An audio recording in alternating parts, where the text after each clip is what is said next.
It is early June, 1944. The fields of Normandy are green and alive with summer growth. In a small French town called Villers-Bocage, the morning air carries the distant rumble of engines and the faint echo of boots on cobblestone streets. The Allied invasion of France is underway, and British armor pushes deep into the countryside, confident that victory is at hand. To the townspeople, the sight of British soldiers moving through the streets is a symbol of hope, liberation at last from 4 years of occupation. But unseen beyond the hedgerows, danger lurks. Hidden among the bushes and tall grass is a solitary German Tiger tank from the 2nd Company of the 101st SS Heavy Panzer Battalion. Its engine is silent, its crew waits, and standing atop its massive turret is a man whose name would soon echo through history, Michael Wittmann, the most celebrated Panzer ace of the German army. The town, though calm, lies on the edge of destruction. Behind the scenes, both armies are preparing for what they cannot yet see, a clash that will turn this quiet village into a graveyard of steel and fire.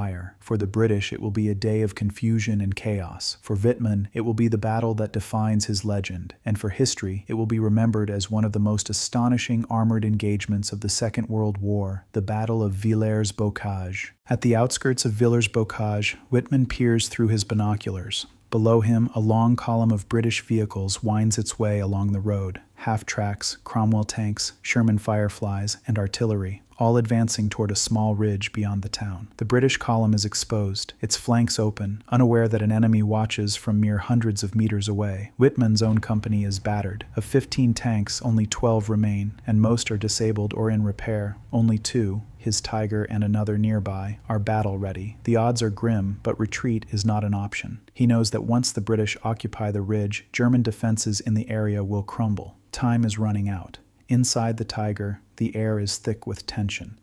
Wittmann makes his decision. There will be no waiting.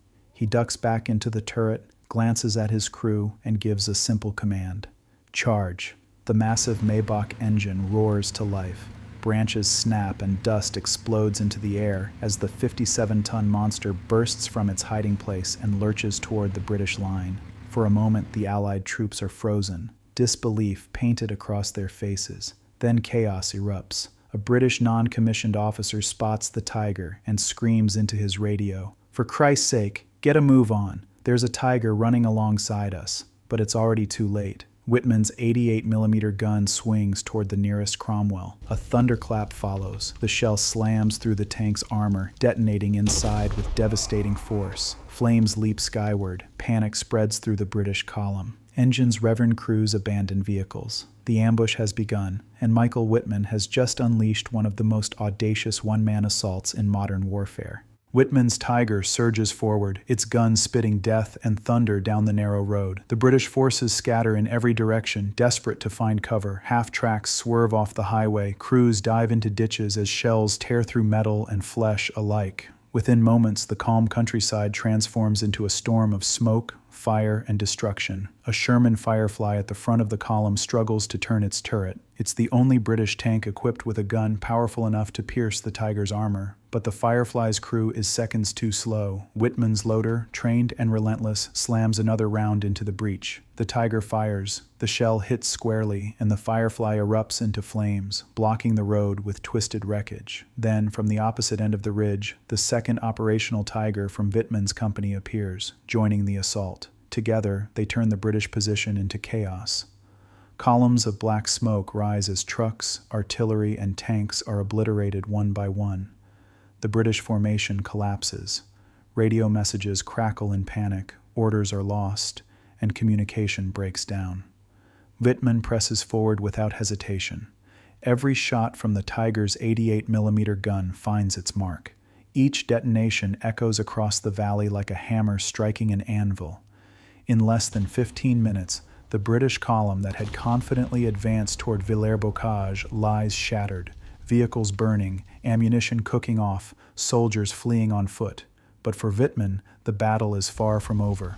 Ahead lies the town itself, and he knows British armor is regrouping within its narrow streets. If he can strike before they recover, the destruction he has already caused will pale in comparison to what comes next. Wittmann grips the controls. The Tiger turns toward Villers-Bocage. The rampage continues. The Tiger roars down the road toward Villers-Bocage, its treads crushing the remains of destroyed half-tracks. The once quiet French town trembles under the sound of its approach. Smoke drifts through the air, and terrified civilians hide in their homes as Wittmann's machine storms into the narrow main street. Lined along the road are abandoned vehicles, soft-skinned transports, supply trucks, and command cars. Wittmann wastes no time. His gunner fires high-explosive shells into each one, turning them into wreckage. Fireballs bloom along the street as the Tiger advances, unstoppable and alone. Then ahead, 3 Mk5 Stuart light tanks appear, blocking the road. To Wittmann's surprise, they don't flee. The lead Stuart swings into position, its small cannon firing rapidly. Sparks flash against the Tiger's armor, but the shells bounce harmlessly away. The German crew barely feels the impact. "Target, front," Wittmann orders. The Tiger fires once. The lead Stuart vanishes in a blast that sends its turret flying into the air. A second Stuart fires and misses. The Tiger answers with another shot, destroying it instantly. The third tank tries to reverse, but Wittmann's gun is faster. One final explosion clears the road. The Tiger crushes the wreckage under its tracks and continues deeper into town. Around every corner, a new target appears. A half-track here, a Cromwell tank there, each destroyed with methodical precision. Smoke fills the narrow lanes, buildings crumble under shock waves, and the cobblestones run black with oil and ash. The people of Villers-Bocage can only watch in horror. What began as liberation has turned into a nightmare. In a single, unstoppable push, one tank and one man has brought the town to its knees. Unaware that he is now deep behind enemy lines, Wittmann presses on. As the Tiger rumbles between the houses, another Cromwell tank appears, backing away in retreat. Wittmann's gunner fires point blank, obliterating it in seconds. A second Cromwell rounds the corner, firing desperately. Its shell ricochets off the Tiger's armor with a piercing clang. In panic, the British crew fires a smoke canister to cover their escape, but it flies harmlessly overhead. Wittmann fires again, and the Cromwell bursts into flames. Its crew scrambles out, only to be cut down by the Tiger's machine gun. Nearby, Captain Pat Dias, commanding another Cromwell, watches in disbelief. His gunner is missing, and he cannot fire. He hides his tank behind a barn, praying to remain unseen. The Tiger passes by, missing him by inches. As soon as it moves on, Dias's gunner returns, and the crew prepares to give chase. They move cautiously down the road, following the trail of smoke and destruction. Meanwhile, Wittmann continues his advance. He spots 2 observation post tanks, unarmed and defenseless. Both are swiftly destroyed. Then, from the far end of the street, a Sherman Firefly appears, its long gun aimed directly at the Tiger. The Firefly fires. The shell slams into the Tiger's armor but fails to penetrate. It fires again and again, 4 times in total, each shot bouncing off. Wittmann fires back, but his shell strikes a building instead. The corner collapses, burying the Firefly under rubble. Realizing he's gone too far, Wittmann finally gives the order to retreat. The Tiger turns around, its tracks grinding against the debris-strewn road, but the counterattack is coming. Captain Dias is moving in, and fate is about to catch up to the hunter. Through the haze of burning vehicles, Captain Dias spots the Tiger emerging from the smoke, coming straight toward him. His heart pounds as he orders his gunner to fire. The Cromwell's shell slams into the Tiger's front plate and ricochets harmlessly away. The Tiger halts, its massive gun turning toward the smaller tank like a beast preparing to strike. Dias orders another shot. Again, the round bounces off. The Tiger fires back. Its 88mm shell tears through the Cromwell's turret, killing the gunner and loader instantly. Dias, thrown against the wall of the tank, somehow survives. He and his driver scramble out, running for cover as their machine burns behind them.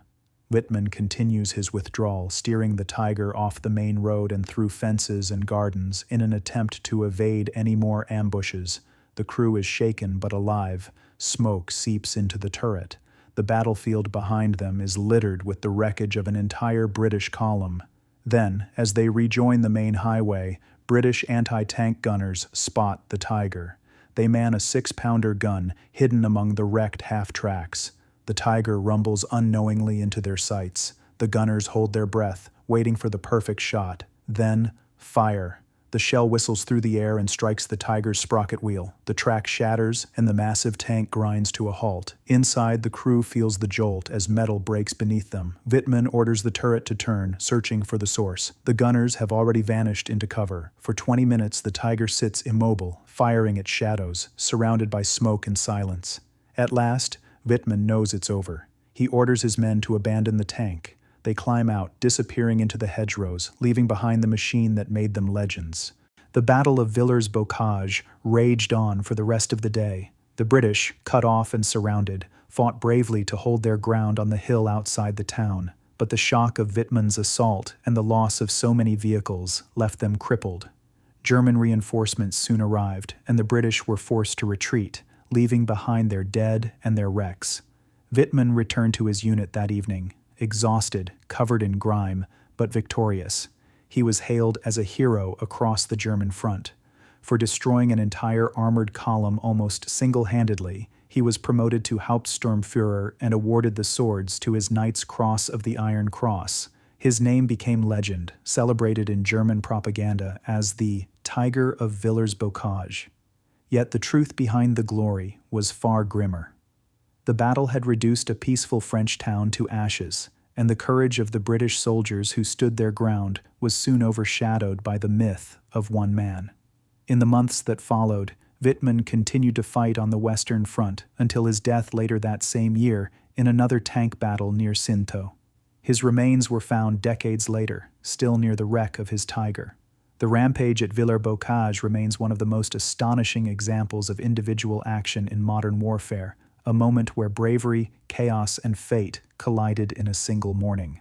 A story of destruction, skill, and legend, forever written in the burning streets of Villers-Bocage.